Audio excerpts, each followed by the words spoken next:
Heyo there, KP here. Before we get into today's video, I want to say that the increase in subs recently has been really motivating in trying to reach new goals.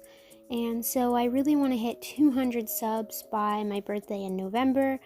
And I just want to say thanks for the support. Now let's get into today's video. I've been planning this video for a while now, how I blush skin.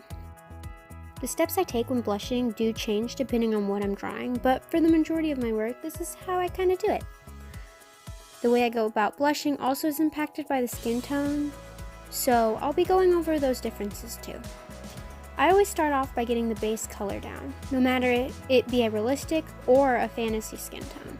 Just keep in mind as we continue that this isn't me telling you this is how it has to be done, it's more me telling you this is how I do it. For pale and white skin tones, I'll typically start at the base tone, slide more towards the red, then saturate, and darken until it feels right. For midtones and darker skin tones, I'll do the same steps to get the blush.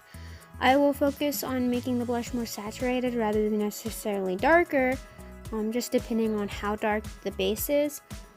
And then also I will pick out a paler, warmer version of the skin base tone for the palms of the hands and feet.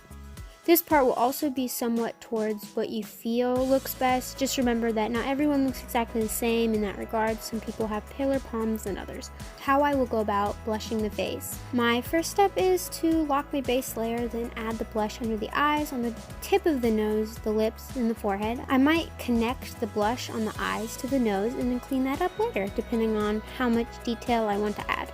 Next, I'll blend them out, leaving under the eyes and under the nose and then under the lips the darkest. I will then take the base skin tone and add a triangle in between the eyes on the forehead and a small circle or square on the tip of the nose. I will then blend those into the blush, leaving small parts unblended to show highlights. You might have to tweak this until you feel happy with it.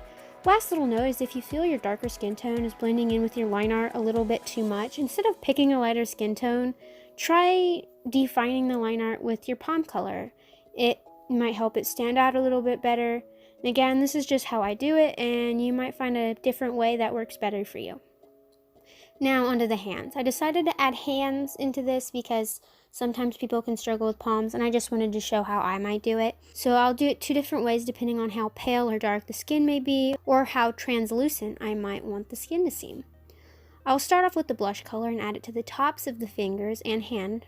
For the paler, more translucent tones, I will then also add the blush to their palms. Because their skin tone, this includes white ones, the palm of the hands and feet will tend to be more red since the skin is more translucent, so you will see the blood under the skin better.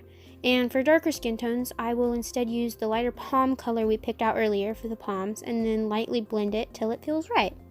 For more fantasy skin tones, I will follow similar steps, like instead of going straight into picking a red or a pink for a blush, I will slide the color bar towards a red or a pink without moving too far from the base color, because color theory will help you fill in the blanks and make you think it is a pink or a red. If the fantasy color is very saturated or mid to dark tone, then I will also pick a lighter palm color. Again, you can tweak this and just depending on what you're going for. And these are kind of the basics on how I like to blush my skin. Thanks for watching, and if you made it this far in the video and you like my content and want to see more, leave a comment and a like, and if you want to, leave a sub. Bye-bye!